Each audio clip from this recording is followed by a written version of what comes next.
All right, so we will start with basics. Basics, matlab, we will start with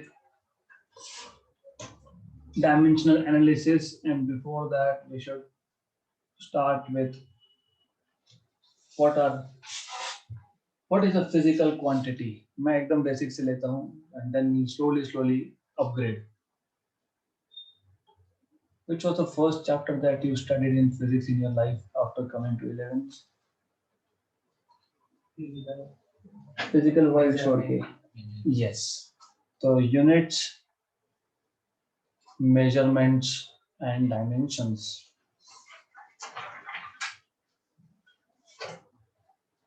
It appears that this chapter is not important, but in fact, this is the most important chapter.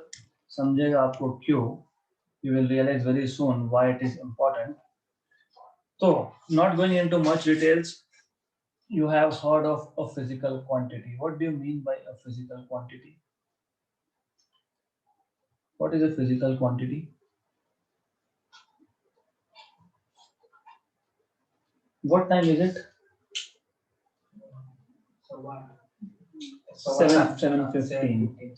If I ask you to measure the length of this table, roughly 60 centimeter, let us say, right? तो जो कुछ भी आप measure कर सकते हो, that is a physical quantity, whatever it is. You can measure your own weight, you can measure mass, you can measure time, you can measure distance, you can measure velocity, acceleration. Everything is physical quantity, right? Whatever you can measure is a physical quantity. Physical quantity को आप normally दो categories में divide करते हो. Fundamental मतलब basic and derived. What is fundamental physical quantity?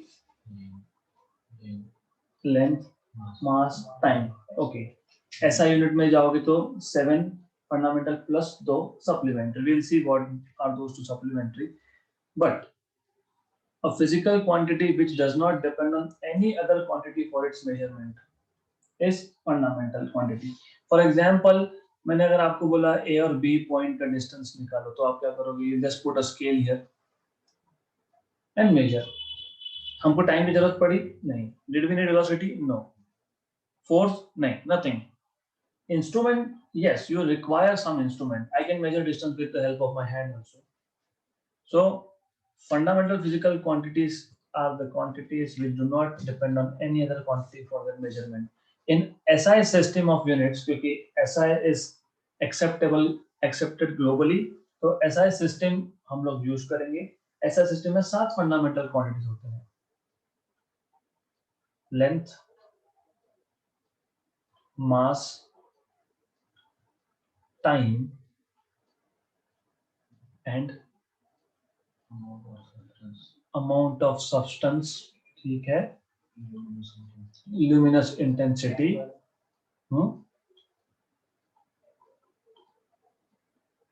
Luminous intensity. I'll just call it as intensity. And angle will go into supplementary. Those are extras because those don't have dimensions. Luminous intensity and थोड़ा गर्म हो रहा है क्या? नहीं. ठंड लग रही है? Temperature. Right. This is how you learn physics. तो तरीका सही होगा तो फिर एग्जाम में क्रैक होती है. Then why the fan is working? If I turn off switch, will it work? Energy nahi. What do you supply for current? So current is another fundamental quantity. Okay. तो SI system में ये 7 fundamental होते हैं और हम लोगों को आगे जाके इनको यूज करना है to derive other physical quantities. So anything except for this 7 will go into derive. Why derive? If I want to measure speed या velocity, मुझे दो quantities use करने पड़ेंगे. तो distance upon time मतलब length by time. If I say acceleration, velocity by time. If I say force, that is mass into acceleration, etc., etc. So derived क्यों? Because they are derived from two or more fundamental or two or more physical quantities, hence derived. Okay. Length के लिए आप L use करते हो, मास के लिए M use करते हो, टाइम के लिए T यूज करते हो, अमाउंट ऑफ सब्सटेंस के लिए मोल यूज करते हो. Bye the way I have a question here. जब हम मास मेजर कर ही सकते हैं तो फिर मोल अमाउंट ऑफ सब्सटेंस की क्या जरूरत आ गई? Small amount.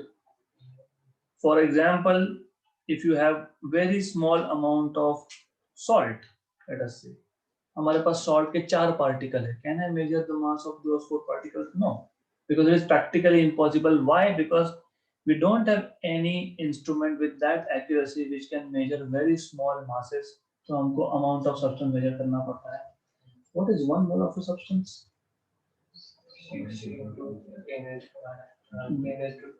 Yes, मतलब 1 mole of a substance is the amount of that substance which contains Avogadro number of atoms or molecules. Luminous intensity, candela, CD. Temperature, Kelvin, K or theta. Current, I or E. One of these. Okay, right. Then supplementary में you have two quantities. In supplementary, these are also fundamental. Yeah, you have two quantities. कौन से दो है? एक है plane angle, correct. Solid angle. What is plane angle? What is plane angle? 2D में होता है. Angle between two lines, मतलब angle in a plane, right? That is plane angle measured in radians. SI unit is radians and not degree. What is solid angle?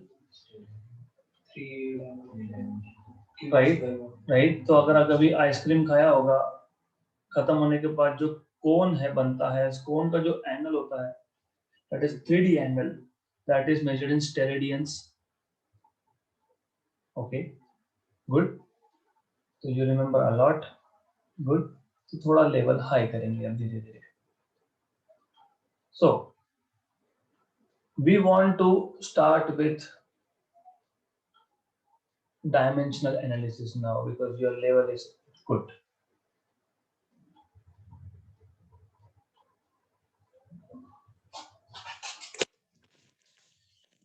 Right. What is dimensional analysis? What do you mean by dimensions of a physical quantity? What is the meaning of dimension or dimensions of a physical quantity? Measurement. No. If I ask you to find out dimensions of velocity in terms of fundamental quantity, मतलब derived quantity के units निकालने के लिए आप fundamental quantity को कुछ power लिखते हो. You write some power for fundamental quantity to derive units of derived quantity, right? So these powers, ये जो power है, these powers are called as dimensions, and this overall formula is called as dimensional formula or dimensional equation. So dimensions are just the powers to which fundamental quantities must be raised in order to obtain units of derived quantities, right? So why do we need this is very important. First, do you remember uses of dimensional analysis? What is the use of dimensional analysis? तो पहला था to check correctness of equation. Of course equation is physical equation, mathematical की बात नहीं चल रही है. To check dimensional correctness is a better word to use. बहुत बार क्या होता है, हम लोगों को इक्वेशन याद नहीं, partially याद है, partially याद नहीं. For example, do you remember equation for final velocity of an object moving in straight line? हाँ, यही तो होती है गड़बड़. U plus half at square. Correct. What are dimensions of velocity? L1t minus one, मतलब units की बात करूंगा तो मैं मीटर पर सेकेंड। अभी हम लोग नॉर्मली यूनिट्स में बात करेंगे, metre per second. What is acceleration units?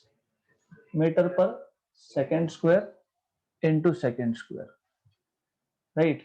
Physics में अगर मेरे पास एक इक्वेशन में 10 टर्म्स है तो हर एक टर्म के यूनिट्स या फिर डायमेंशन सेम होने चाहिए, otherwise you can not write an equation if you are talking about physical equation. इसलिए मैंने बोला कि इक्वेशन शुड बी फिजिकल।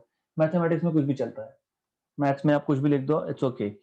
तो first use is that to check if an equation is dimensionally correct or not, तो v equal to u plus at। हाँ, ये है कि मैं यहाँ पे कांस्टेंट क्या है मैं नहीं बोल सकता, क्योंकि constant is a constant, dimensionless constant, correct. ये भी है कि मैं यहाँ पे और दूसरा टर्म लिख देता हूँ, ओके। जैसे आपने बोला ए टी स्क्वायर, राइट, तो ए टी स्क्वायर बताया, मैं ऐसा कुछ बना देता हूँ यहाँ पे, a t metre per second square, metre per second square, right. तो मैं ऐसा लिख सकता हूँ a t one plus t two, okay. This is not correct equation but dimensionally is correct, right. तो ये है कि एक्स्ट्रा टर्म आ गई और उस एक्स्ट्रा टर्म के डायमेंशन सेम है, तो यू कैन नॉट से whether the equation is physically correct or not, but the equation is dimensionally correct, है ना। v is equal to u plus at is dimensionally correct, v plus 8 u plus 80 by 2 is dimensionally correct, 2 into 80 is also dimensionally correct। तो this is one important use, और इसका हम लोग बहुत use करने वाले हैं to find out solutions using tricks। Then second thing, second important thing, why do we need dimensions is, if I want to convert units from one system to other,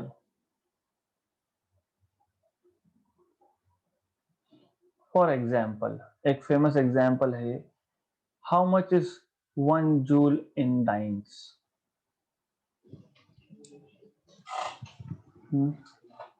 10 raised to 5. How much is 1 newton in CGS system? In CGS system, arc मतलब yes, 10 raised to 7. Let me make it little more difficult then. Okay, let me ask you, how much is 1 Pascal in CGS system? What is CGS unit of pressure?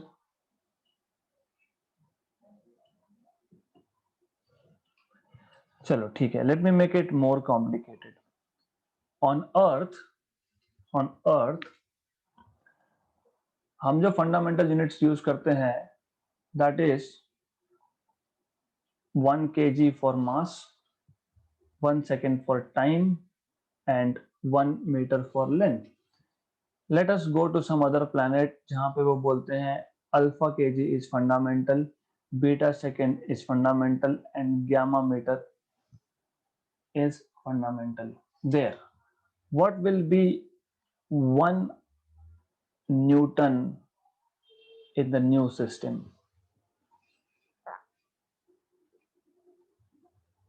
1 Newton of force on earth is equal to how many units in their system?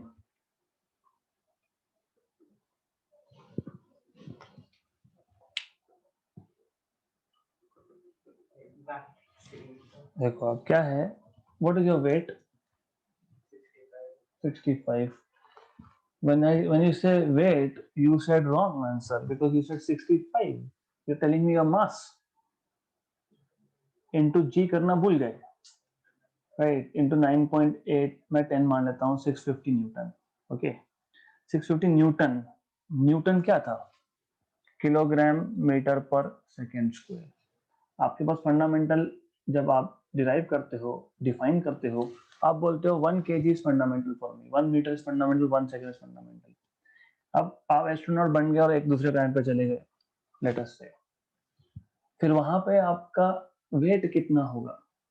अगर there in their system वो बोल रहे हैं कि हम 1 kg को fundamental नहीं मानते, हम अल्फा केजी को मानते हैं, अल्फा की वैल्यू 2, 3, 5, 10 कुछ भी हो सकती है, राइट। टाइम को 1 सेकेंड फंडामेंटल नहीं है, बीटा सेकेंड है। Length gamma meter is fundamental for them. So what will be 1 Newton, how much will be 1 Newton in their system,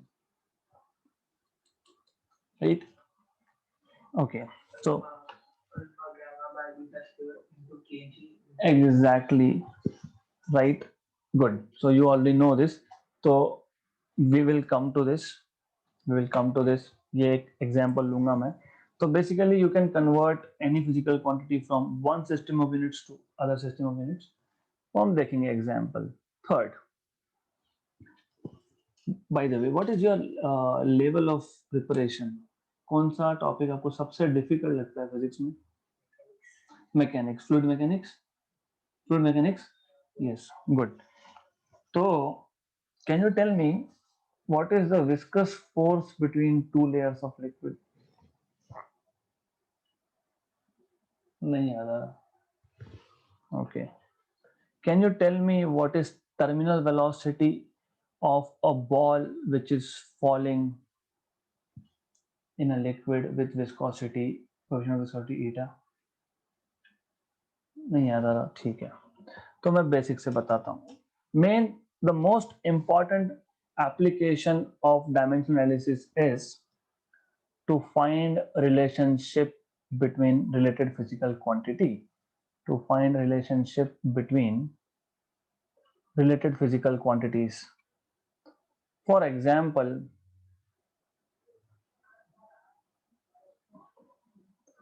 okay, for example, easy है। Let us say हमारे पास एक pendulum है, pendulum को मैंने यहाँ पे लाके रिलीज कर दिया, What will happen? It will start performing oscillations. अगर एंगल छोटा होगा तो that becomes simple harmonic motion, correct? If I want to know what is the time period of oscillation and if I don't remember equation, याद नहीं आ रहा, right? वैसे तो पता होगा what is time period, 2 √L/g, पर याद नहीं आ रहा, तो डिराइव कैसे करोगी? So in that case should I be leaving the question, attempt ही नहीं करना, ऐसा नहीं करेंगे। What we can do is, हम ऐसा बोल सकते हैं कि ये time period will depend on, इस पेंडुलम के पास तीन ही तो चीज है, एक है इसका लेंथ, एक है इसके पास मास, और मैंने यहाँ पे लाके रिलीज किया तो it is going down because of gravity, so there is acceleration due to gravity acting on the bob, right? पर मुझे एग्जैक्ट रिलेशन नहीं पता, मुझे सिर्फ पता है प्रोपोर्शनल टू, तो मैं मान लूंगा एक्स वाई जेड, राइट? तो फिर हम लोग प्रोपोर्शनलिटी हटा देते हैं, will write some constant which is dimensionless. L मतलब length raise to 1 raise to X, okay, ये टाइम है तो टाइम रेज टू 1 ही आएगा। मास is mass, m raised to 1 raised to y, and g, what is g? Acceleration due to gravity. What are the dimensions? L1 t minus 2 raised to z, right? तो आप इससे, I know ये हुआ है आपका, but you need to start with basics, आगे जाके difficulty level बहुत बढ़ेगा। तो what you can do is,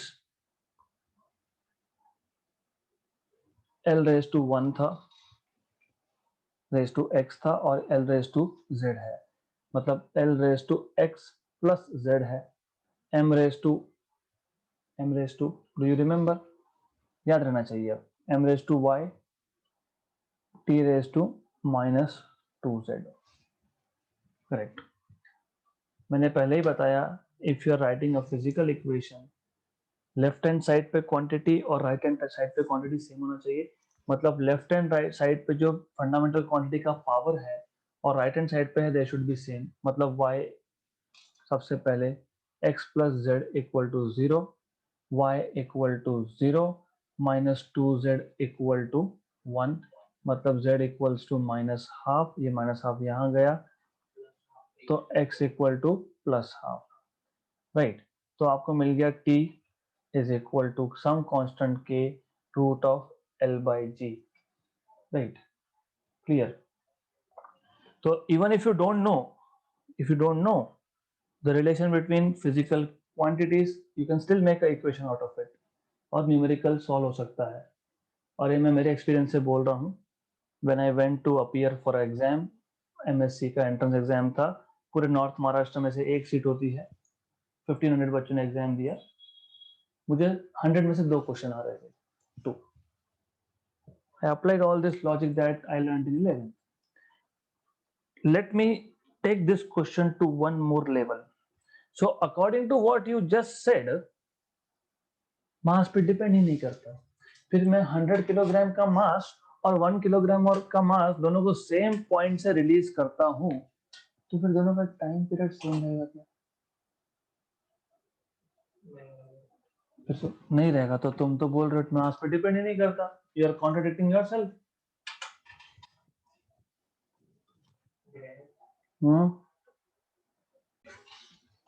तो under what assumptions this is true? You are neglecting air resistance. अगर air resistance लाया तो you go into a domain which is called as damped oscillations.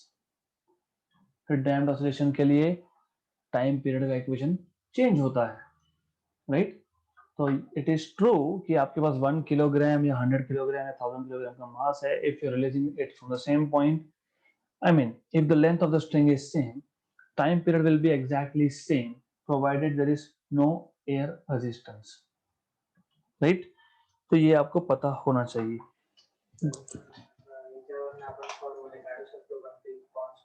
Exactly this constant k जो हमने लिखा, it has to be dimensionless constant, that is one of the drawbacks of dimensional analysis. So this trick is applicable only for dimensionless constants. But then you have a lot of equations in which you have dimensionless constants. ये तो एक हो गया, बहुत सारे ऐसे equations हैं, right? Then let us move to error analysis. बाकी मैं लूंगा significant figure, वो सब होगा हमारा। तो error analysis is also very important. क्यों? क्योंकि ये फॉर्मूलाज आप थ्रू आउट फिजिक्स के बुक में हर जगह पे यूज करने वाले हैं। जैसे ये क्वेश्चन ले लिया, if the length of the pendulum is change bye 2%, what is the percentage change in time period? Yes yes, तो वो जो आप बोलते हो ना, इनिशियल माइनस फाइनल, हाँ, अपॉन इनटू 100, ये आया कहाँ से? ये आया कहाँ से बेसिकली? तो आपने मुझे सिर्फ लेफ्ट हैंड साइड बता दिया, राइट हैंड साइड नहीं बताया। हाँ, change in percentage change in length, okay, but into what? Into any factor or not? ये कहाँ से आता है formula? I can write down t square equal to k square l square l by g, right? Then अगर आपको error analysis का error propagation का formula याद है, तो you right 2 times of delta t by t into 100 is equal to k constant में error नहीं, g constant में एरर नहीं, कांस्टेंट में एरर नहीं होता है, delta l by l into 100। तो वही है डेल्टा टी, क्या है? Final minus initial upon initial. तो वो फॉर्मूलाज बनते यहाँ से हैं, एरर एनालिसिस से बनते हैं। But by the way we will see that in details later. What do you mean by error?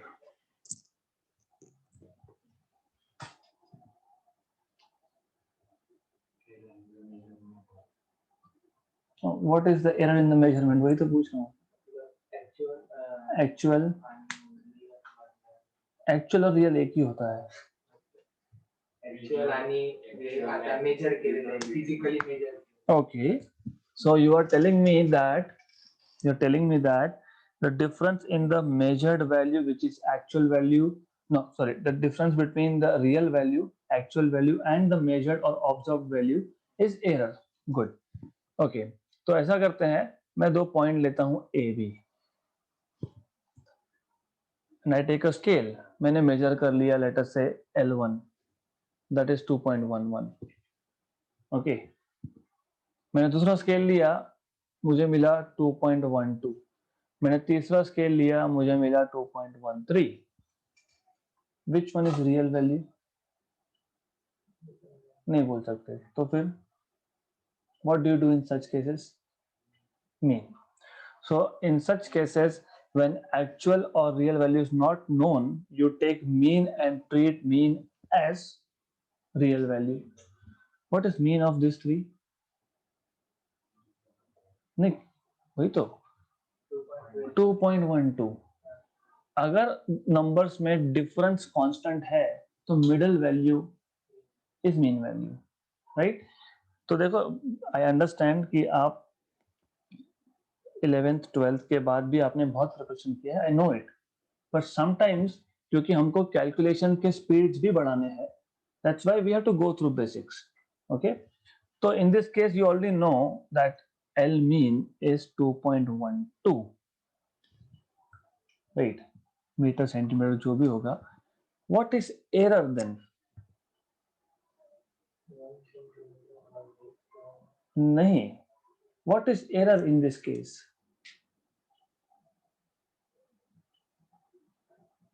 अभी रियल वैल्यू 1 है, मेजरमेंट 3 है, फिर क्या करते हैं? फिर हम लोग बोलते हैं ठीक है, पहले इसको माइनस कर दो, फिर दूसरे को माइनस कर दो, फिर तीसरे को माइनस कर दो, रियल में से, मतलब 3 एरर मिल गए, राइट? तो this is one, let us say error in the measurement of L1, error in the measurement of L2 and error in the measurement of L3. Problem ये है कि इन तीनों में से कोई ना कोई एक नेगेटिव आ जाएगा, आ सकता है, but errors they are not negative normally. Okay, तो हम लोग क्या करते हैं? मॉड. फिर इसको क्या बोलते हैं? Absolute error, because these are absolute values, mod values, right? तो this is absolute error in first reading, second reading, and third reading. But then what is error? इन तीनों एरर्स का mean that is taken to be error. ऐसा क्यों हुआ?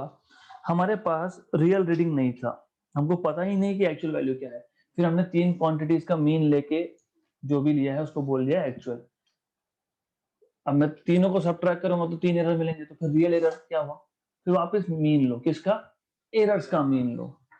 Though that is called as mean absolute error.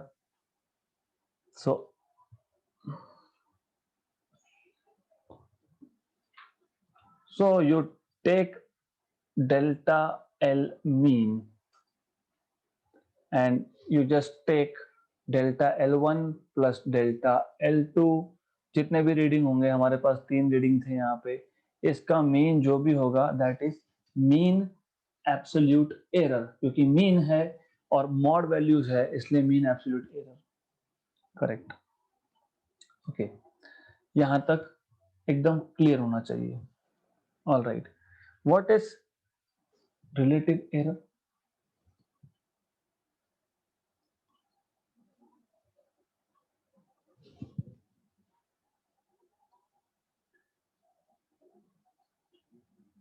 इसको आप fractional error भी बोलते हो. जब बात फ्रैक्शंस की आई तो denominator should be greater than numerator. Okay, मतलब this is the ratio of mean absolute error to the mean value of the measurement, right? That is relative error. What is percentage error? multiplied by 100. That is why it is important to go through basics again, right? तो ये चीजें पता होनी चाहिए आपको, right? Now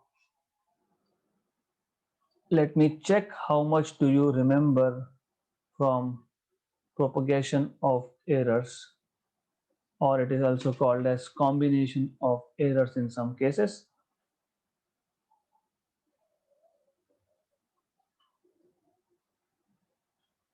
Right. तो the idea is simple. मेरे पास A B point का डिस्टेंस मेजर करने का टास्क था. मैंने पहला मेजरमेंट लिया, उसको बोल दिया ए, या फिर लेट अस से पी और क्यू पॉइंट्स के बीच का डिस्टेंस मेजर करना था. पहला रीडिंग मुझे मिला a with an error delta a. दूसरा रीडिंग लिया, मुझे मिला b with an error delta b. मैं एक तीसरा ही क्वांटिटी बना रहा हूं z, इन दोनों को ऐड या सब्ट्रैक्ट करके. तो z is basically sum of और difference of A and B. तो z ए और बी यूज करके बना है. अब ए और बी में एरर था तो z में भी एरर आएगा.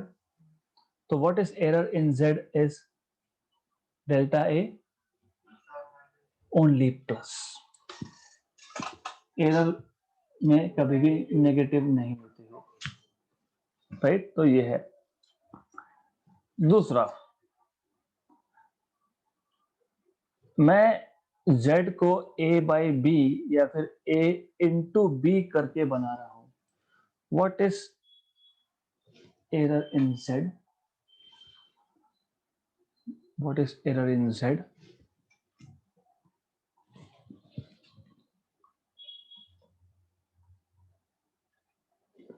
You cannot define error in z here. You can only define fractional error in z or relative error in z. यहाँ पे डिफाइन नहीं हो सकता है फिर z को हमें मल्टीप्लाई करना पड़ेगा. Bye the way, what is this? Delta a by a plus delta b by b doesn't matter if b is in the denominator or in the numerator. मतलब doesn't matter what is power, +1 or -1. Okay. तो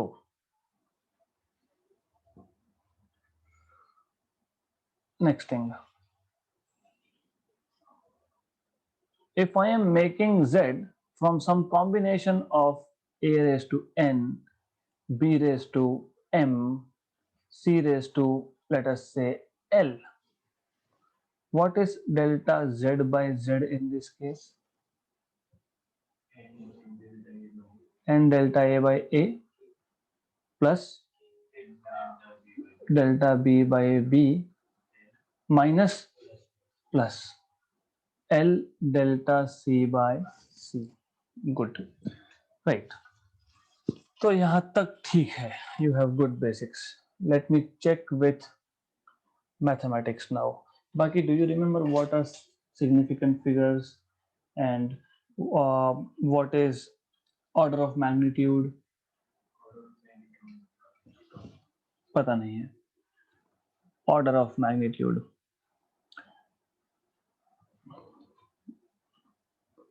So, if I ask you what is charge on electron, 1 point. What is mass of electron? What is mass of proton? What is Boltzmann constant? Kb? नहीं पता. What is Earth radius? नहीं पता. So this is where you have to use order of magnitude. होता क्या है? There are so many constants in physics. कोई भी physics का book उठाओगे, you will find so many constants. It is not feasible for us to remember those constants. Exact value. हाँ, इतना है. मैंने जब बोला what is charge on electron 10 power minus 19 coulomb. What is mass of proton 10 power minus 27 kg. What is mass of electron 10 power minus 31 kg. What is radius of earth 10 power 7 meters. ये याद रहता है. 10 power. So 10 का जो power होता है that is order of magnitude. Power, सिर्फ power. जैसे 10 power minus 19, order of magnitude is minus 19. Good. But order of magnitude लिखते वक्त there are two conditions. और क्यों करना है ये भी समझ लो. देखो ऐसा है कि एक कैलकुलेशन है जिसमें बहुत कॉम्प्लिकेटेड चीजें है ना, बहुत कॉम्प्लिकेटेड है ये। a raised to something like 3, b raised to 1 by 8 और x की वैल्यू भी 10 power something, something into 10 power something, y भी समथिंग इंटू 10 पावर समथिंग। तो ये इतने सारे नंबर्स है यहाँ पे। तो x में सपोज 2.1 होगा, y में सपोज 3.23 होगा, z में सपोज 1.1 होगा, करेक्ट। तो अगर मैं एग्जैक्ट कैलकुलेशन करने लगा तो it will be waste of time. तो हम लोग क्या करते हैं, हम लोग पहले ऑर्डर ऑफ मैग्नीट्यूड से सॉल्व करते हैं, फिर ऑप्शन में देखते हैं कि ऑर्डर ऑफ मैग्नीट्यूड से सॉल्व करने के बाद मेरे पास एक ऑप्शन 10 पावर -12 है, एक ऑप्शन 10 पावर -20 है, एक ऑप्शन 10 पावर +12 है, एक ऑप्शन 10 पावर सपोज 8 है फॉर एग्जांपल। और सब सॉल्व करने के बाद मेरा 10 पावर -12 या फिर -11 आ रहा है, -13 आ रहा है, -14 आ रहा है, तो safely without solving for exact, क्योंकि एग्जैक्ट तो होगा ना, समथिंग इनटू ऐसा होगा ना वो, राइट। तो if your options are widely spread, तो सिर्फ ऑर्डर ऑफ मैग्नीट्यूड x का, y का, z का, a का, b का ऑर्डर ऑफ मैग्नीट्यूड सॉल्व करने के बाद अगर मेरा आंसर 10 पावर -13 आ रहा है, 10 पावर -10 आ रहा है, तो मुझे पता है ऑप्शन ए ही है। Why should I be wasting my time in doing exact calculations? But if I have something like this, then you have to do exact calculations. Approx नहीं ले सकते हो आप, क्यों? क्योंकि x y z a b जब multiply करोगे, x y z a b ये सब के एग्जैक्ट वैल्यू डालोगे, तो that is where you should know the rules of order of magnitude. Order of magnitude किसी भी नंबर का लिखने के लिए आप लिखते हो in the form a into 10⁻⁴n। ये a हमेशा always should be greater than equal to 0.5 and less than 5। तो सब मल्टीप्लाई करने के बाद मेरे पास ऐसा आ सकता है 234.2 इंटू 10 पावर -12 आ सकता है। तो फिर 2.342 इंटू 10 पावर -14। अगर ऑप्शन में एक 10 पावर -12 था, एक 10 पावर -13 था, या फिर 10 पावर -15 था, forget about numbers for the time being, look here, ठीक है, वो डेसिमल शिफ्टिंग विफ्टिंग छोड़ दो। पर अगर मेरे पास ऑप्शन में ऐसे दो ऑप्शन थे, तो it is difficult for me to have approximation. तो first rule of order of magnitude is, what is first rule? This is not first rule, this is second rule. First rule is to represent any physical quantity in order of magnitude, you should first write down that quantity in SI units. SI unit में नहीं होगा तो order of magnitude नहीं लिख सकते हो. That is first thing. This is second rule. Right? तो सबसे पहले SI unit में होना चाहिए. राइट, और फिर बाद में उसको साइंटिफिक नोटेशन भी बोलते हैं इसको, a into 10 power n form, और n यहाँ पे आपका होता है order of magnitude. Clear? Right, good. Do you remember significant figures?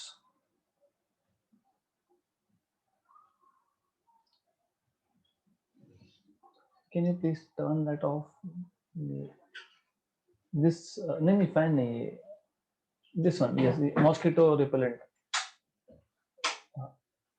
That's it, thank you, वो हो जाएगा स्टार्ट, छोड़ दो। Significant figures, what are significant figures? At least you should know rules of significant figures. Approx value, significant figure मतलब क्या? Non-zero. Basically, number of significant figure tells you the least count or accuracy in a measurement, right? What is least count or accuracy, will come to that later. पहला rule तो ये होता है, what is first rule? All the non-zeros are significant. जितने भी non zero number होंगे सारे के सारे significant है, मतलब they give you some idea about accuracy. So let us say if I write 204, तो 2 और 4 तो significant है ही. Problem is with 0. तो सारे के सारे जो रूल्स लिखते हो ना आप पहले रूल में लिख देते हो, all the non-zero are significant. Problem is with 0. Yes, if a 0 is between two non-zero, then it is significant. If a 0 is here, which is leading 0, right? Leading zeros are not significant in any case. मतलब 0.00000204 significant है क्या? नहीं. So leading zeros are not significant. What about trailing zeros? है significant? Why? Because they give you accuracy. They tell you up to what decimal your reading is going to be accurate. Correct? What about a whole number? 2040. How many zeros are significant? ये significant है? Yes, cube because it is between two non-zero. ये significant है? Last zero? नहीं. अब significant है? Yes.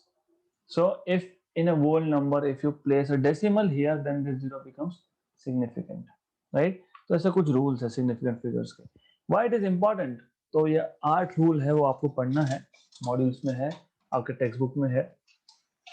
Why it is important? Because when calculating any physical quantity, if I am multiplying two different physical quantities, and if one of this has two significant figures and the other has three significant figures, then your answer Z will be accurate up to two significant figures. मतलब suppose A है 0.24 और B है 0.304. तो जब मैं इसको multiply करूंगा तो एक नंबर मिलेगा. तो मुझे आंसर कितने डेसिमल तक लेना है, this is what this multiplication tells you. इसमें दो सिग्निफिकेंट, इसमें तीन, तो कम नंबर लिया जाता है. मतलब you will have to take only two significant figure in the answer, क्योंकि आंसर हो सकता है ना 2.11, 2.1, 2.111, 2.1111. What is correct answer?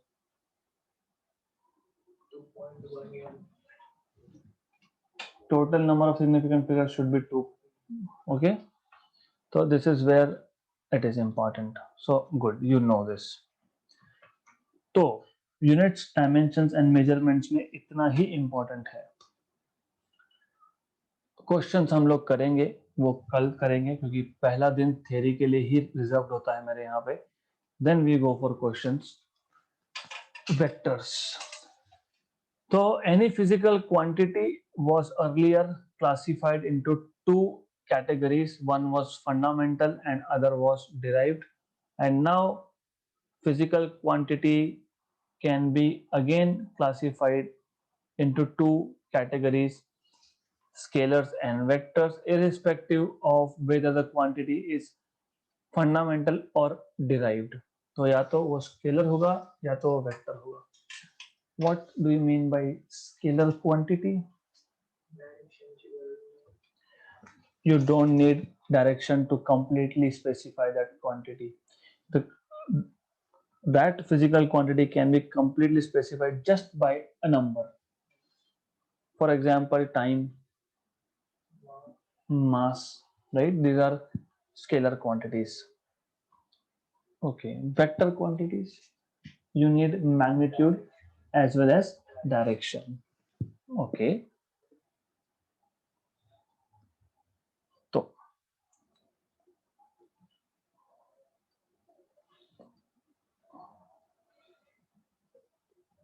so I want to know how many types of vectors do you know?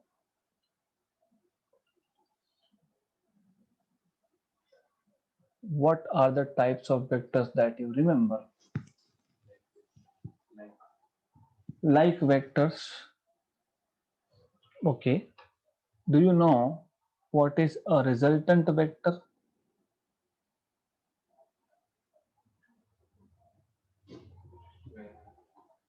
नहीं, general what is a resultant vector, general thing. What do you mean bye resultant? क्योंकि electrostatics friction मतलब NLM का part है, ये gravitation मैं ये सारे vector से सॉल्व करवाता हूँ, तो पता तो होना चाहिए what is resultant. For example it is simple, आप यहाँ पे आने के लिए ए पॉइंट से निकले, फिर बी पॉइंट तक गए, आपको लीस्ट डिस्टेंस बताऊंगा आगे, आपको पता नहीं था कि मेरा घर कहाँ पे है, फिर बी पे किसी से पूछा और उसने बोला यहाँ पे चले जाओ, तो सी तक आए, राइट। तो ये बन गया एक वेक्टर, लेट अस से पी बार, ये बन गया दूसरा वेक्टर क्यू बार। अगर पता होता तो क्या करते, सीधा, राइट। मतलब resultant vector is a single vector that gives you the same effect as that of two vectors combined together, right? तो definition हो गया, but there is one condition, resultant vector should always start from tail of first vector and end at head of second vector। tail मतलब पता है ना, tail ये एक vector है, जहां से वेक्टर स्टार्ट होता है उसको टेल बोलते हैं, जहां पे खत्म होता है उसको हेड बोलते हैं। तो ये सिंगल वेक्टर है। So you'll know why I'm saying this. What is null vector?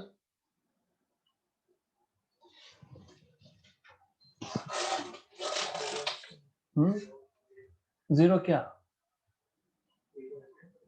Zero क्या नहीं, रिजल्टेंट ऑफ टू वेक्टर्स, है ना। तो रिजल्टेंट कभी भी दो या दो से ज्यादा वेक्टर का होता है, नल वेक्टर सिंगल वेक्टर हो सकता है, हो सकता है। What is a null vector?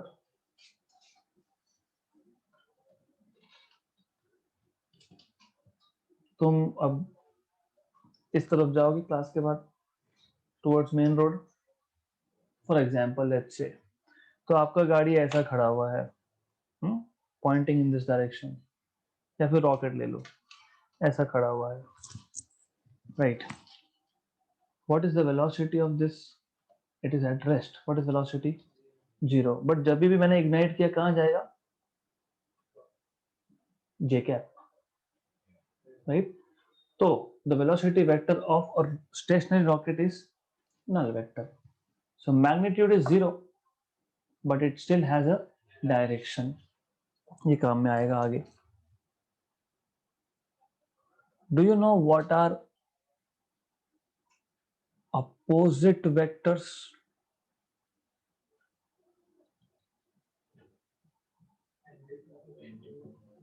मैं वो अगला क्वेश्चन पूछने वाला था, आपने पहले बता दिया।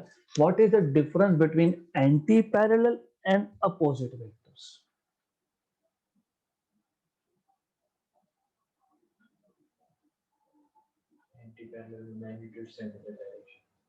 एंटी पैरेलल में दोनों वेक्टर का डायरेक्शन अपोजिट है, बट मैग्नीट्यूड में और may not be same. Opposite vector of a given vector is a vector of the same magnitude but opposite in direction. So if I take two vectors p bar and q bar, they are said to be opposite if and only if their magnitude is same but directions are opposite. मतलब in short, p bar equal to minus q bar. They are also anti-parallel, but in addition to being anti-parallel, their magnitudes are same, मतलब they are opposite. फिर equal vector क्या होगा तो बताने की जरूरत ही नहीं है, right. You know equal vectors, two vectors of the same magnitude and same direction, they are equal, मतलब they are parallel, additionally they have same magnitude, right? Good. Then what is a unit vector? इस पे बहुत question डालने वाला हूं मैं, exam में भी प्रैक्टिस में भी।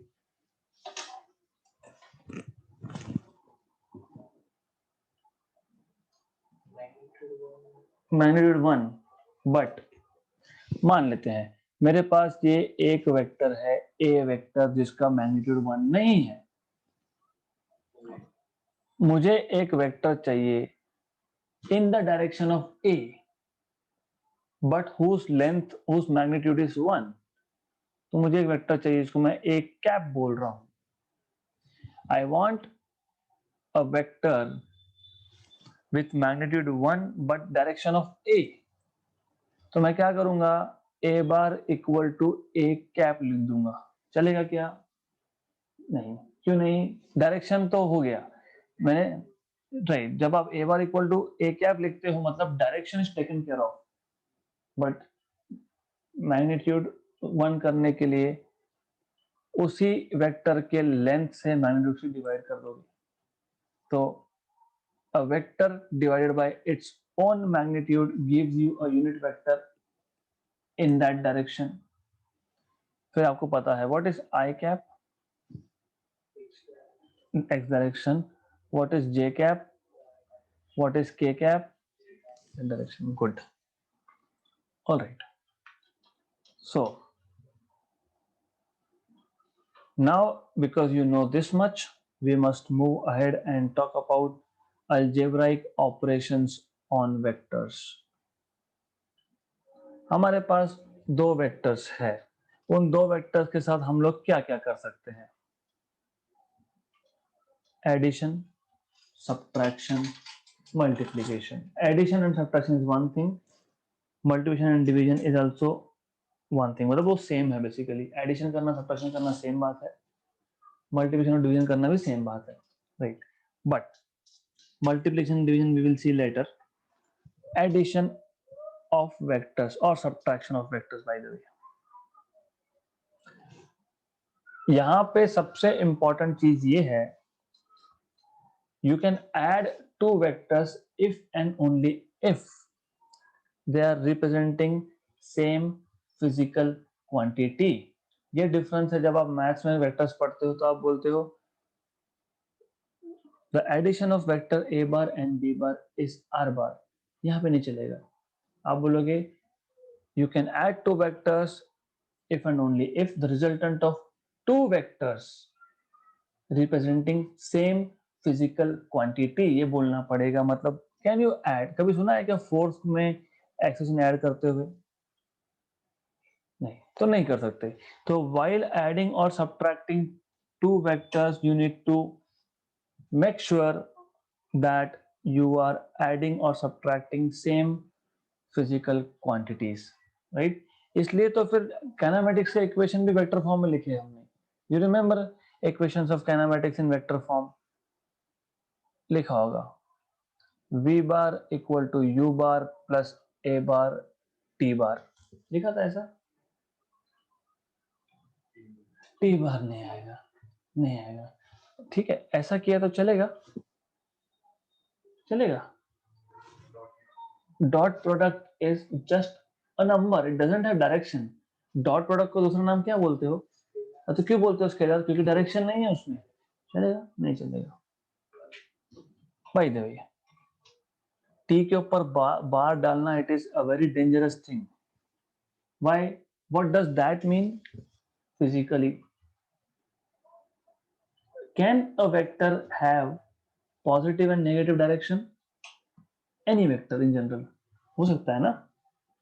टी बार पॉजिटिव और नेगेटिव का मतलब होता है you can go back in time, मतलब टाइम मशीन बनाना पॉसिबल हो जाएगा अगर ऐसा लिखा तो टी के ऊपर you can not put a bar because that will mean that you can go back in time, which is not possible. So time is a scalar quantity, you should know this. Anyways, let's stick to the point. I will just focus on addition of vectors because subtraction is just addition of two vectors but in opposite direction. या फिर अगर मुझे a बार और b बार add करना है, right, अगर मुझे a बार और b बार सब्ट्रैक्ट करना है तो मैं सिर्फ b बार का डायरेक्शन उल्टा ले लूंगा ना, तो हम सिर्फ एडिशन की बात करेंगे। तो tell me one thing, which two laws of vector addition have you learned? Two laws of vector addition, triangle law and parallelogram law of vector addition. Triangle law में आप क्या बोलते हो? You say, what do you say? If two vectors of the same type are represented in magnitude and direction by two sides of a triangle, then the resultant of these two vectors is represented by the third side of the triangle. This vector, resultant vector, starts from tail of first and ends at head of second. Right? So as far as I know, triangle law सिर्फ उन्होंने define करके छोड़ दिया था. फिर दे directly talk about parallelogram law of vectors, and in between they talk about properties of vector addition. Properties of vector addition. Well, just to clarify, दो law है ही नहीं. ट्राइंगल लॉ और पैरेललोग्राम लॉ दो लॉ है ही नहीं. It is one single law. कैसे बताता हूं बाद में. So we need to talk about properties of vector addition also. You must have remembered, आपने ऐसा कुछ लिखा था, a bar plus b bar equal to b bar plus a bar. What is this law?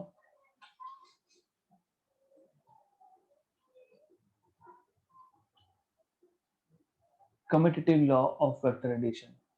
a में b add करो, b में add करो, doesn't matter. Good. फिर आपने ये भी सीखा था a bar plus b bar plus c bar equal to a bar plus b bar plus c बार.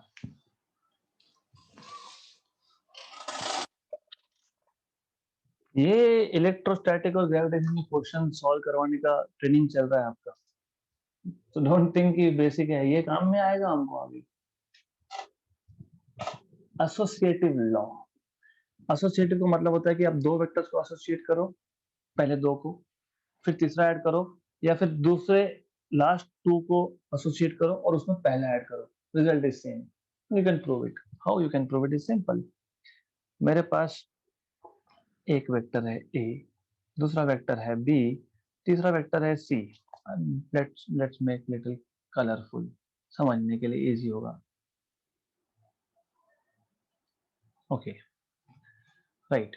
तो ये हो गया c बार, ये हो गया b bar. Of course I need to associate directions, no doubt about that. We need to have directions. What is a bar plus b bar? A vector starting from a and ending at b. ये dot की बात ही नहीं है, product तो चालू ही नहीं किया अभी. ये है a bar plus b bar, resultant of two vectors.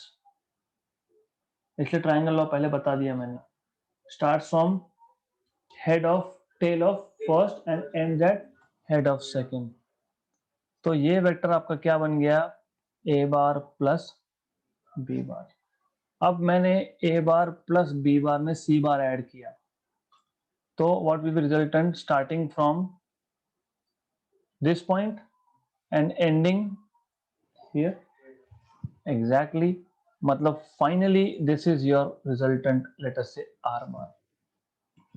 अब पहले b और c को ऐड करके देखते हैं. इफ हम लोग पहले b और c को ऐड कर लेते, b और c को पहले ऐड कर लेते अगर हम लोग, तो ये वेक्टर मिलता यहां से यहां तक, है ना. b और c को पहले ऐड कर लेते हैं. So we are talking about this term. So this vector is b bar plus c bar. अब b bar plus c bar b से स्टार्ट होके c पे खत्म हो रहा है, राइट. और इसमें अब a बार ऐड करेंगे, तो what is a bar plus b bar plus c bar? A vector starting from a ending at c, right. एक ही डायग्राम पे दो चीज चल रही है, इसलिए कंफ्यूजन हो रहा है. ओके, तो बेसिकली ऐसा है. ये पहला हो गया. आपने पहले ए और बी को ऐड कर लिया था, इसलिए ये a bar plus B bar मिला। If I don't do that, तो ये ए बार, ये बी बार हियर, डायरेक्शंस बाद में देखेंगे, ये सी बार है यहाँ पे। मैं अगर बी बार और सी बार को पहले ऐड कर लेता हूं, if I add, this is c bar, okay, if I add b bar and c bar first, so I get this vector, right? okay. तो ये है आपका a, ये है b, ये है c, ये है b प्लस c। अब a bar plus b bar plus c बार करोगे तो you will get a vector starting from a and ending at c। तो दोनों केसेस में you are obtaining the same resultant vector, तो इसको बोलते हैं associative law। ओके, राइट, ये दो चीजें पता होनी चाहिए, बाकी हम डिटेल्स में देखेंगे आगे।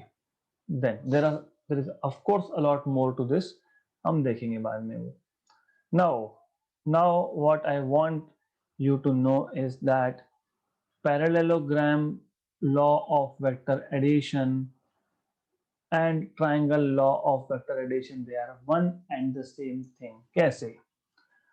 How, what do you say when writing, when defining triangle law?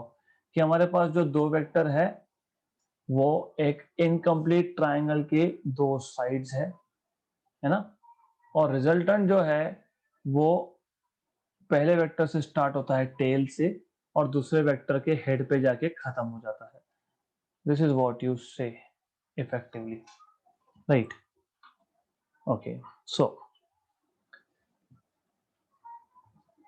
आपने पहले मुझे बताया vector is a quantity which has magnitude and direction. तो क्या फर्क पड़ेगा अगर मैं इस वेक्टर को उठा के यहां रख रहा हूं? Did I change its direction? No. It is still pointing in the same direction. Did I change its magnitude? No. हाँ, तो फिर how does triangle law and parallelogram law are different? They are not different, क्योंकि मैंने सिर्फ यहाँ B point से उठा के उस सेकेंड वेक्टर को A पॉइंट पर रख दिया। और how do you define parallelogram law of vector addition? You say that if two vectors of the same type are represented in magnitude and direction by two sides of an incomplete parallelogram, incomplete है ना, then the resultant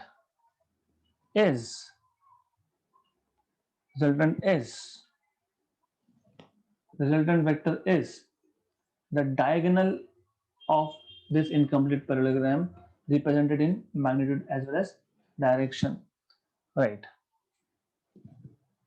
इसका मतलब ये कि triangle law और parallelogram law दोनों different है ही नहीं, सेम है। ट्राइंगल लॉ में क्या था, ये एक वेक्टर है, जहां पे ये वेक्टर खत्म हुआ वहां पे दूसरा स्टार्ट हुआ, या तो ऐसा मान लो, correct? And this was resultant. Let me do this way, tail head tail head, right? Then resultant is from tail to head, ऐसा रिजल्टेंट आएगा, करेक्ट? हमने क्या किया, हमने बोला शिफ्ट कर दो, राइट? तो शिफ्टिंग ने क्या किया कि दोनों के टेल को कॉमन पॉइंट पे लाके रख दिया। मतलब मैंने सिर्फ यहां से एक वेक्टर उठा के यहां रख दिया, करेक्ट? इस वेक्टर का डायरेक्शन चेंज नहीं हुआ, इसका मैग्नीट्यूड चेंज नहीं हुआ, राइट? तो फिर रिजल्टेंट क्यों चेंज होगा? Resultant will still remain same. सिर्फ इतना नहीं है, इसका मतलब ये होता है कि पैरेललोग्राम लॉ में रिजल्टेंट वेक्टर का मैग्नीट्यूड और ट्राइंगल लॉ में रिजल्टेंट वेक्टर का मैग्नीट्यूड सेम रहेगा। डायरेक्शन भी सेम रहेगा। इसलिए जो कोई भी बुक आप उठा के देख लो, किसी भी बुक में ट्रायंगल लॉ के रिजल्टेंट के लिए ना मैग्नीट्यूड फाइंड किया है ना डायरेक्शन फाइंड किया है, वो सिर्फ पैरेललोग्राम में बताते हैं, क्योंकि they are same, right, one and the same thing. तो अब if they are same we want to know, फिर मैं वापस से बी बार को यहाँ पे लिख रहा हूं just for the sake of complete diagram, बस डायग्राम कंप्लीट चाहिए इसलिए मैं कर रहा हूं ये। तो मैंने सिर्फ यहाँ पे वेक्टर्स को ऐसा रखा है, and definitely I will do नामकरण, इनका नाम रखेंगे हम कुछ ना कुछ। तो let's say this is p bar, let's say this is q bar. If this is p bar, this is p bar, and this is q bar. If I specify directions, of course, so I need to specify directions, and resultant is starting from the common point and directed outwards. Okay, so the question is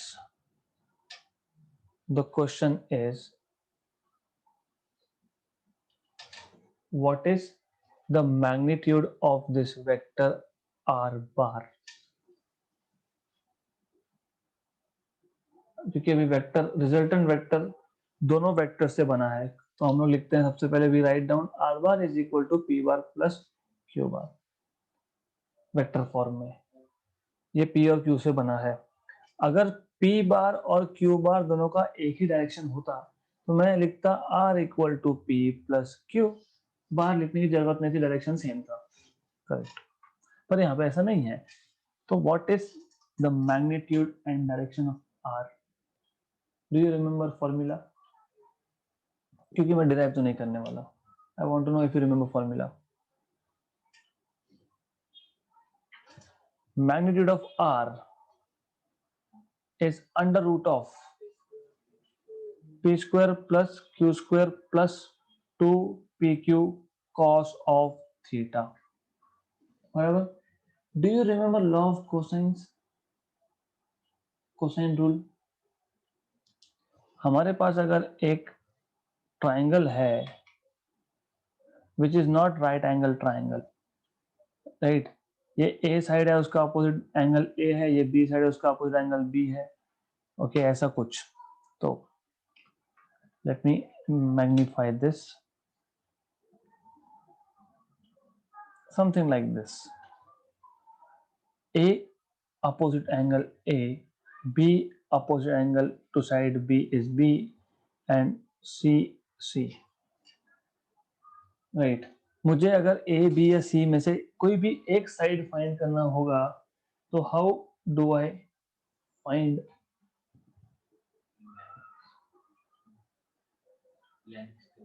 नहीं, वो तो concurrent vectors के लिए होता है। All the vectors are starting from the same point. Resume, yes. Do you remember law cosine rule? How do you find out? अगर मुझे a निकालना है, मतलब a साइड का मैग्नीट्यूड निकालना है, तो क्या करता हूं मैं? B square plus c square plus 2bc cos of a। फिर ये क्या है? ये वही है, ओके। तो एनीवेज, अगर मुझे r निकालना है, मैंने इसलिए बोला अगर आपको r वेक्टर फाइंड करना है तो पहला वेक्टर दूसरा वेक्टर दोनों का square plus 2 times of P Q into angle between P and Q. This is nothing but cosine rule. पर वो ठीक है, वो डिराइव करने से आता है, हम डिराइव करना नहीं जाएंगे, we will not derive it. But there is one thing where normally there is confusion. Confusion कहाँ होता है? Angle of the resultant.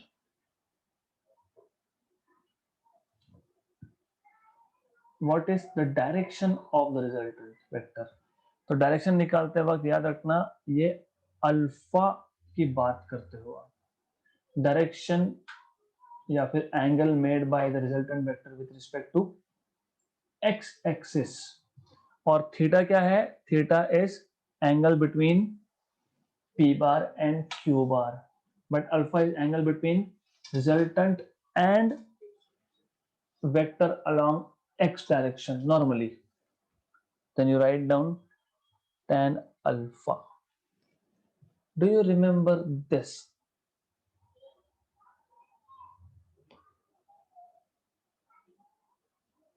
नहीं, I'll give you basic structure.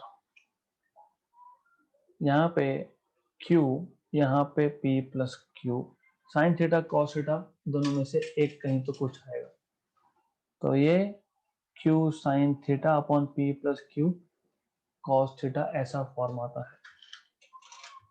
Okay, तो you need to verify this for yourself, check कर लेना एक बार, right, just for your satisfaction. tan alpha is q sin theta 1 p plus q cos theta. Okay, यहाँ तक clear, right. क्योंकि कल next session में हेवी डोज होगा न्यूमेरिकल्स का, तो इसलिए अभी को पता होना चाहिए. देन एडिशन हो गया, मतलब सब्ट्रैक्शन भी हो ही गया. देन क्या बचा? मल्टीप्लिकेशन. अब मल्टीप्लिकेशन का ऐसा है कि मैं दो वेक्टर्स को मल्टीप्लाई कर रहा हूं.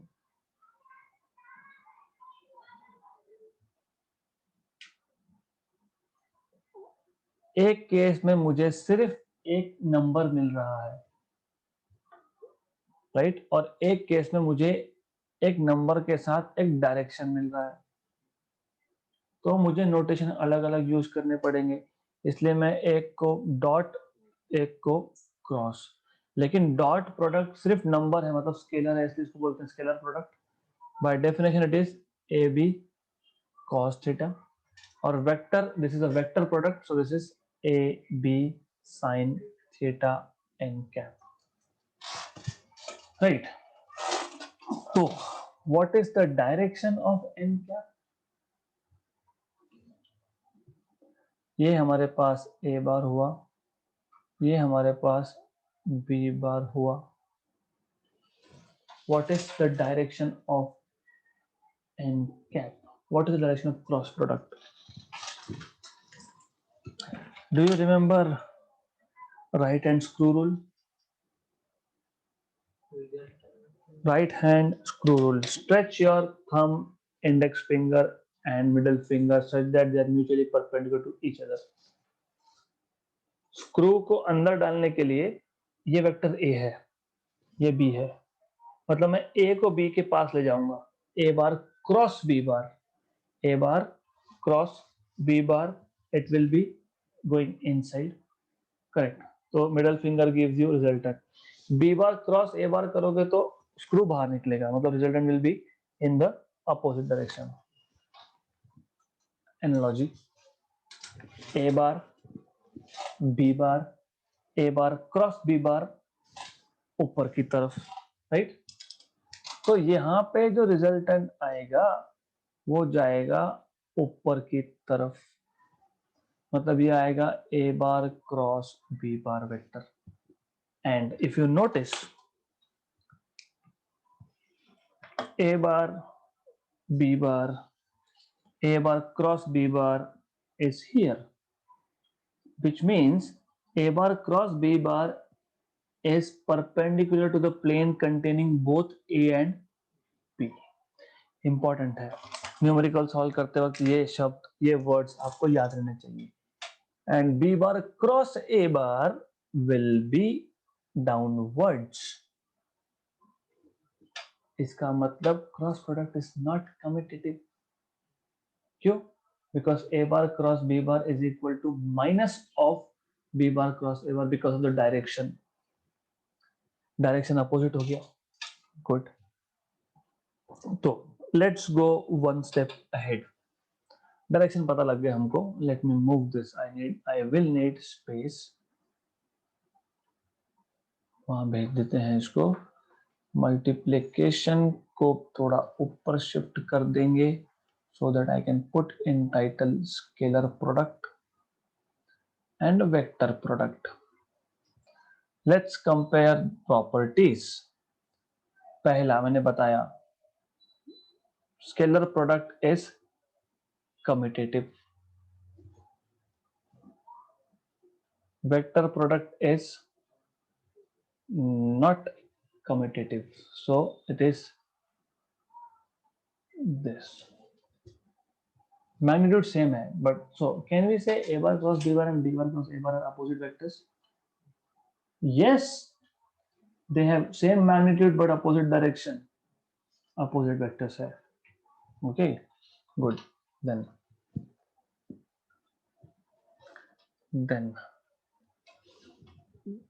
tell me, which property do you remember? नहीं ना, whole number की बात ही नहीं है यहाँ पे. मैं एक काम करता हूँ, मैं a बार लेता हूँ, डॉट लेता हूँ, b बार प्लस c बार लेता हूँ. मतलब मैं a बार b बार पे और c बार पे डिस्ट्रीब्यूट कर रहा हूँ, तो distributive property.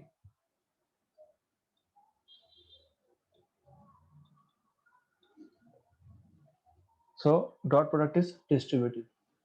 Cross product is also distributive. ये कहाँ पे काम में आता है? ये काम में आता है आप जब सर्कुलर मोशन में टेंजेंशियल कंपोनेंट और रेडियल कंपोनेंट डिराइव करते हो, तब डिस्ट्रीब्यूटिव प्रॉपर्टी अप्लाई करते हो. जब डिराइव करते हो तब तो डिस्ट्रीब्यूटिव है. Okay, then what is self dot product? नहीं, डेफिनेशन यूज करो ना. a bar dot a bar is a cos theta. What is angle between vector and itself? 0. What is cos 0? 1. तो a square.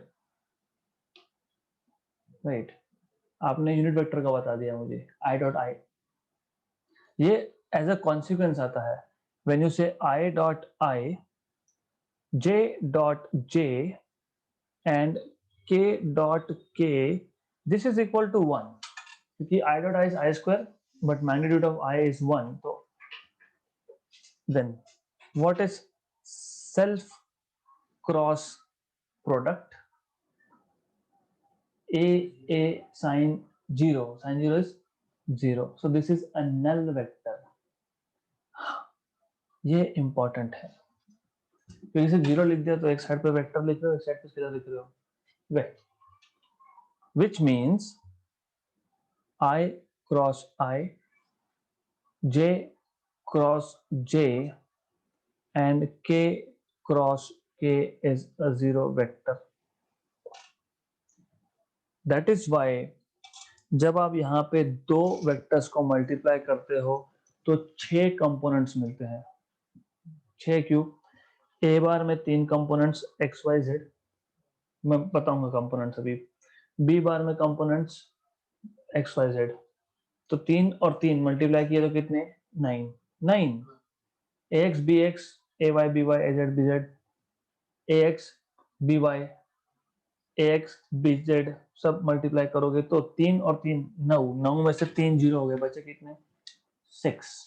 इसलिए फिर determinant form में लिखा जाता है उसको आई कैप, जे कैप, के कैप, वो हम देखेंगे आगे. मतलब वेक्टर प्रोडक्ट थोड़ा सा कॉम्प्लिकेटेड है when it comes to writing in terms of components. यहाँ पे इजी है. क्यों इजी है? What is I dot J, what is J dot K, what is K dot I. और क्योंकि ये कम्यूटेटिव भी है तो I dot J is J dot I, j dot k is k dot j and k dot i is I dot k and this is all 0. वैसे भी logically भी easy है. i कैप मतलब x, j cap मतलब y. Angle कितना? 90. cos 90 0, क्योंकि i cap dot j cap will be i j cos 90 0. मतलब यहाँ पे जब आप प्रोडक्ट लोगे तो 9 कंपोनेंट में से 6 जीरो होते हैं और यहाँ पे 3 जीरो होते हैं, राइट? यहाँ तक क्लियर? तो if you know up to this point, then I can talk about components. बहुत काम में आएगा ये components आगे. So if I have a bar, by the way, एक चीज रह गई ना हमारी, क्या रह गया?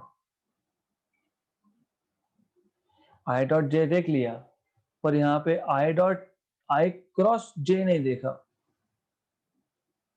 तो what is I cross j?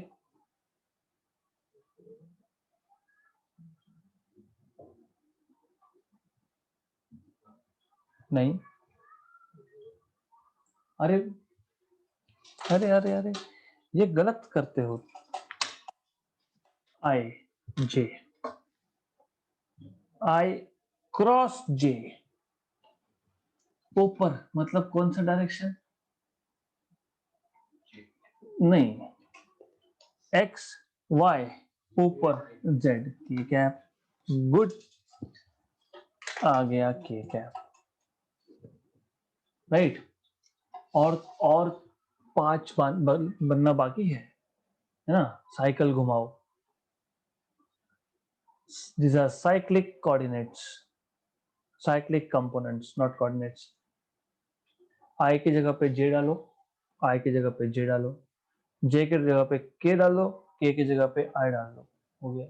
फिर वापस से एक बार j की जगह पे k की जगह पे I और I की जगह पे वापस से बन गया. अब मैं अगर j cap cross I cap लिखता हूं तो माइनस k कैप आएगा, डायरेक्शन अपोजिट होता है इसलिए, है ना? a bar cross b bar is minus b bar cross a बार. तो यहाँ पे भी k cap cross j cap is minus I. Here also I cap cross k cap is minus j. Not difficult at all, provided you have understood things. मैं इसलिए ज्यादा core ध्यान मेरा होता है कॉन्सेप्ट्स पे. कॉन्सेप्ट पता है, और विदाउट कॉन्सेप्ट अगर आप फिजिक्स सॉल्व करने के लिए बोलोगे तो मैं बोलूंगा please find some other teacher. That's clear as, क्योंकि नहीं होता है. Without concepts you can not solve questions related to physics, not at all. Then now I am talking about next property. If a bar is a x I cap plus ay j cap plus az k cap, मतलब मैंने अभी a बार को components में लिखा है. What is component bye the वे? बताओ what is component? हमने क्या किया था वेक्टर एडिशन में? एक वेक्टर लिया, दूसरा वेक्टर लिया, दोनों को ऐड करके सिंगल वेक्टर बना दिया. यही किया ना? हाँ, उल्टा भी तो कर सकते हैं ना. फिर एक वेक्टर लिया मैंने, ये r बार है, राइट? फिर मैंने क्या किया, मैंने इसको जहां से स्टार्ट हो रहा है वहां पे मैंने ओरिजिन सेट कर दिया. So the starting point of vector r bar is set as origin and this is y, this is x. फिर इसके हेड से एक परपेंडिकुलर ड्रॉप किया, फिर बोल दिया ये आर एक्स बार हो गया, ये आर वाई बार हो गया. मतलब मैंने आर बार को स्प्लिट कर दिया, मतलब रिजॉल्व कर दिया. इसको बोलते हैं रेजोल्यूशन ऑफ वेक्टर्स. मैं आर एक्स बार भी लिख सकता हूँ या फिर मैं आर एक्स आई कैप भी लिख सकता हूँ और आर वाई बार को आर वाई जे कैप भी लिख सकता हूँ. तो ये बन गया मेरा R X I cap plus R Y J cap. But problem is, एक वेक्टर और दूसरा वेक्टर दोनों को ऐड किया था हमने, दोनों परपेंडिकुलर थे क्या? नहीं. तो while adding we did not care whether these two vectors are perpendicular or not, but while resolving the two components that you are getting, they are perpendicular to each other. rx और ry तो perpendicular ही होगा ना. These are called as orthogonal components. Okay, तो अगर 3 dimension में जाओगे तो plus are Z भी करोगे. ओके राइट, तो ये पता होना चाहिए। सो बिट्स एंड पीसेस में कुछ कुछ चीजें कभी कभी बताना भूल जाता हूँ, तो वो मैं बाद में लेता रहूंगा जब जब याद आएगा। राइट देन, तो अब ऐसा है कि मेरे पास दो वेक्टर है और मैं हमेशा लिखता भी इसको ऐसा ही हूं, एग्जैक्टली ए के नीचे B.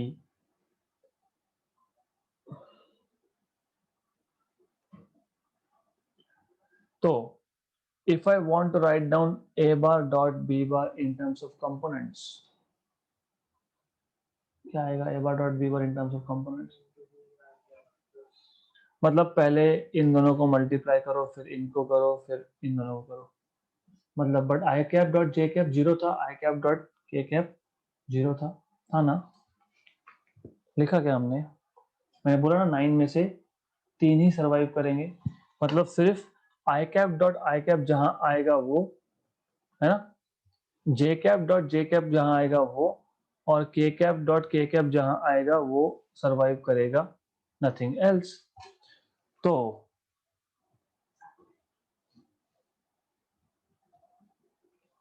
what you will have is ax bx plus ay by plus az bz। तो मतलब इनको ऐड मल्टीप्लाई करना है, इनको करना है, इसको करना है, ऐड करना है। तो ओरली सॉल्व करने के लिए इट इज गुड। वेल, अगर आपको दो वेक्टर्स का एंगल फाइंड करना होगा तो you normally use a bar dot b bar because it is ab cos theta. So cos theta is a bar dot b bar upon ab. Since a bar dot b bar is ax bx plus ay by plus az bz. What is, how do you find out magnitude of a in terms of component? एक vector है a x I cap a y J cap a z k cap, उस vector a bar का magnitude कैसे निकालते हो?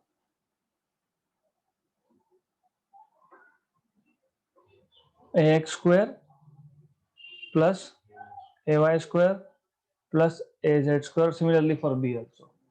Good, तो ये पता होना चाहिए। देन अभी ये मैं बेसिकली इसको यूज कर लूंगा as it is, because I don't want to waste time.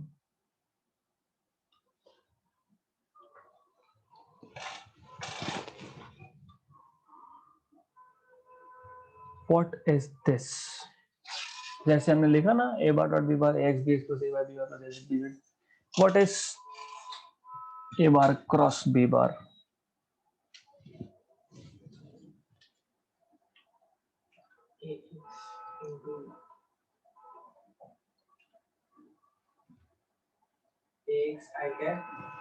बहुत लंबा है वो, मुझे फाइनल आंसर बताओ।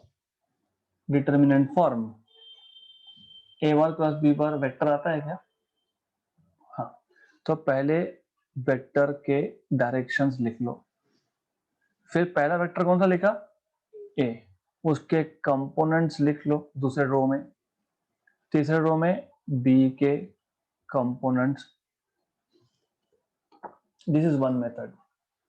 How do you solve determinants?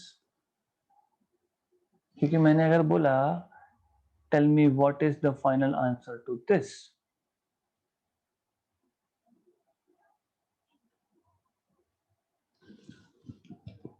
How do you solve determinants? Multiply क्या, पहला रो पहला कॉलम छोड़ देते हो, उसका एलिमेंट लिख लेते हो आई कैप, फिर क्या, ऐसा क्रॉस मल्टीप्लाई करोगे, माइनस ऐसा करोगे कि प्लस करोगे, बीच में माइनस करेंगे, माइनस करेंगे, करेक्ट। तो this is one thing, that 4 into 1 minus 3 into 1। Okay, फिर दूसरे केस में फर्स्ट रो सेकंड कॉलम जे कैप, है ना? ओके राइट, थोड़ा डिफिकल्ट जाता है और रॉन्ग होने के चांसेस होते हैं क्योंकि कभी कभी माइनस के प्लस भी करते हैं बीच में। Some students they just in hurry minus J cap को प्लस जे कैप भी लिख देते हैं, ये होता है। तो there is alternate way of understanding this.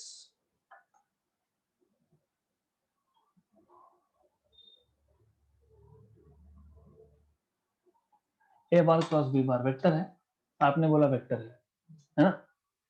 3 component आएंगे, कौन कौन से component?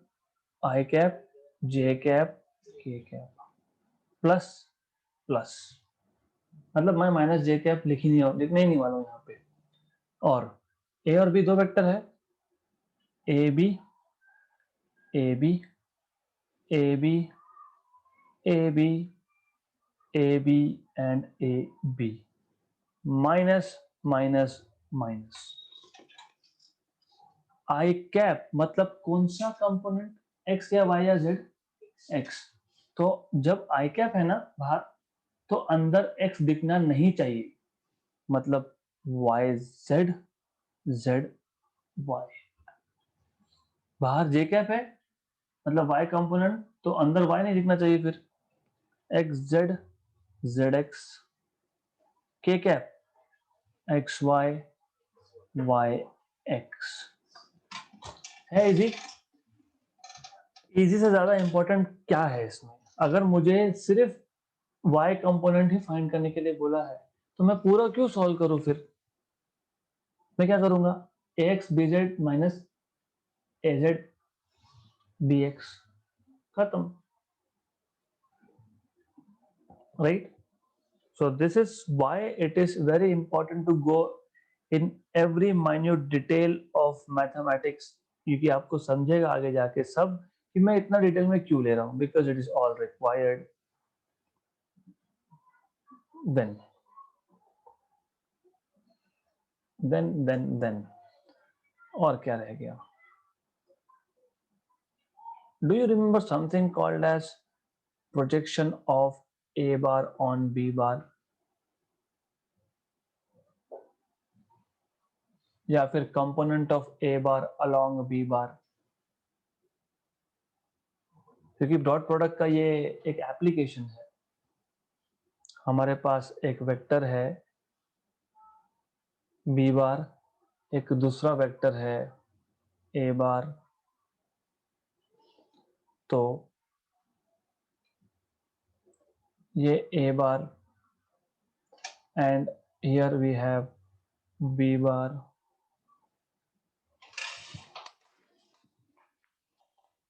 B bar a bar. ऊपर लाइट है, शेडो आ रहा है क्या उसका? लाइट का शेडो होगा, तो shadow of A bar on B bar is nothing but projection of A bar on B bar, nothing but component of a bar along b bar, and where theta is the angle between these two। मतलब मुझे find क्या करना है, मतलब I am interested in this much, इसमें interest है मेरे को। अब क्वेश्चन में projection of A bar on B bar या तो मैग्नीट्यूड पूछेंगे या फिर वेक्टर फॉर्म पूछेंगे। तो जब वेक्टर फॉर्म पूछते हैं स्टूडेंट्स, क्योंकि कभी सीखा नहीं ना projection of A bar on B bar का वेक्टर फॉर्म, देखते हैं। मैं ऐसा मान लेता हूं कि ये x है, मान लेते हैं, ठीक है। What is cos theta? What is cos theta?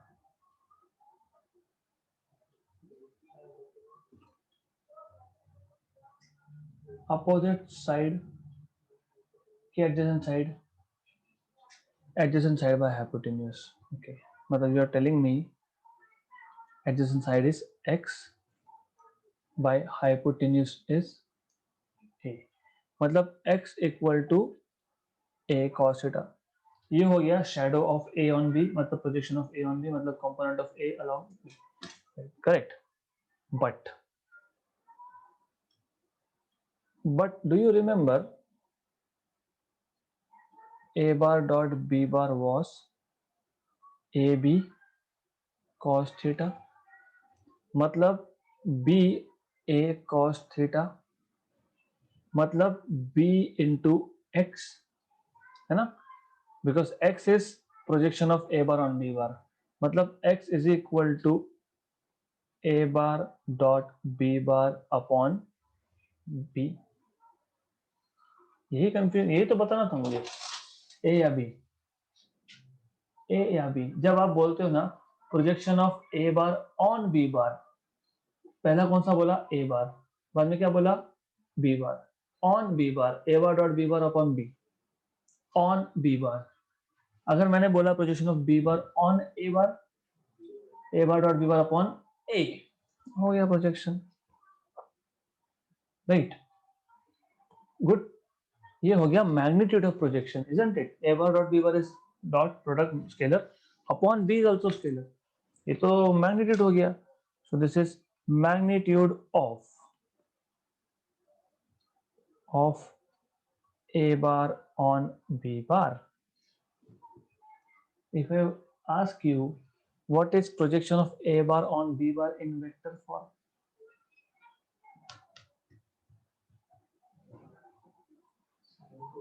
नहीं, मैं हिंट देता हूं आपको, hint. Look at this arrow. What is the direction of projection of a bar on b bar? What is the direction of projection of a bar on b bar? b cap है कि नहीं? Projection of a bar on b बार, ये b के direction में है कि नहीं? हाँ, तो फिर वेक्टर फॉर्म कैसे लिखोगे? वेक्टर फॉर्म कैसे लिखोगे? x इंटू बी कैप, खत्म. मतलब a bar dot b bar upon b, और b कैप क्या होता है, b बार अपॉन b. हो गया.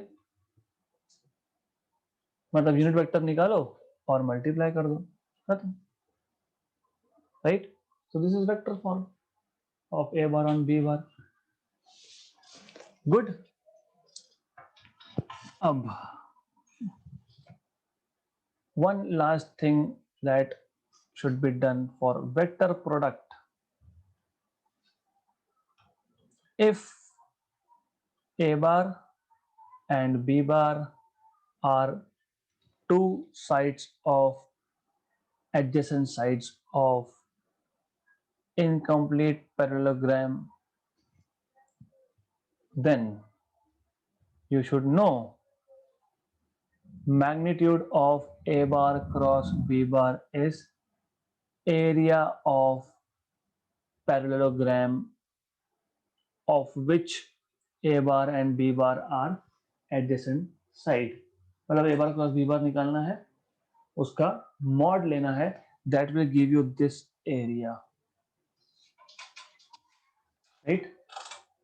Clear? ये भी प्रूव कर सकते हो आप, you can prove it, but we don't need it. We just need to know this as formula, correct? Okay, so we will stop for the day.